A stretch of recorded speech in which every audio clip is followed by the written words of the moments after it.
Adam Hayes, estate agent in North London this morning. We are, of course, reacting to those house price index figures that have just been released in the last 10 minutes. Perhaps good news if you're working in this industry. After last month, the rate fell by 0.1% in July. In August, increased by 0.4%. So only a tiny amount, but perhaps good news that we've seen some growth. We know that annually the growth is down 0.3%, but a typical UK property now costs a record £294,000. And here in London, you can see some of the prices potentially behind me here. It will be no surprise to you, it's the most expensive area in the country. Now, in terms of growth, it's Wales where we're seeing the largest amount of growth. So perhaps if you're buying a property, Wales is the place to be. Well, I want to bring in now Yasser El-Kafas, who is the managing director here at Adam Hayes, estate agent. Yasser, those figures out in just the last 10 minutes alone. What's your reaction to those? I mean, it's good news. At the end of the day, you know, prices haven't gone down. It's one of those things where we don't tend to pay too much attention to figures this time of the year. There's always going to be that little bit of a lull where properties, you know, people do go away on holidays, the market does slightly calm down somewhat.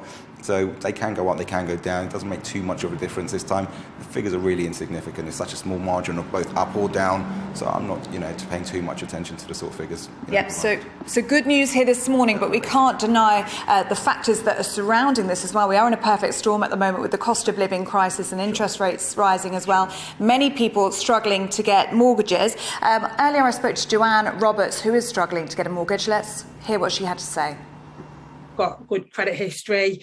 If I can't actually be a home mover, who can? And I'm finding that quite hard to accept.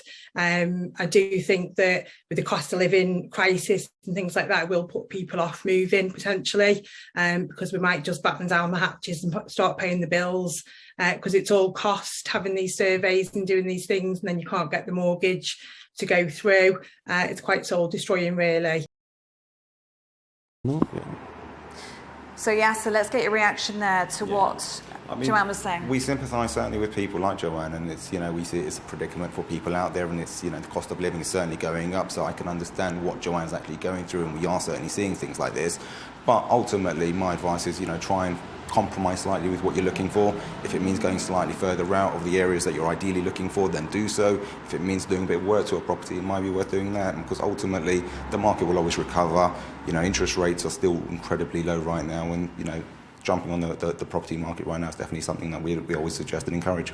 So you go, Yasser's saying it's a good time to buy a property. Well, how difficult is it to get a mortgage? Yesterday I spoke to Emma Jones, who's managing director of When the Bank Says No. This is what she had to say.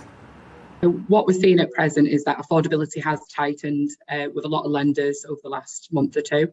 And then, obviously, as you know, the rates have gone up. So we're seeing that the payments are increasing, which is higher than some of the clients' budgets that we've been meeting.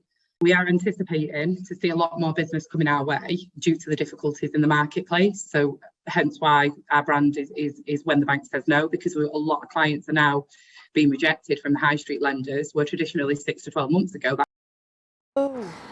So yes, it's quite hard for some people to get a mortgage, but you think still a good time to buy? I mean, we've seen it time and time again. We saw it during the Brexit times, we saw it in the financial crisis, we saw it, you know, during the pandemic.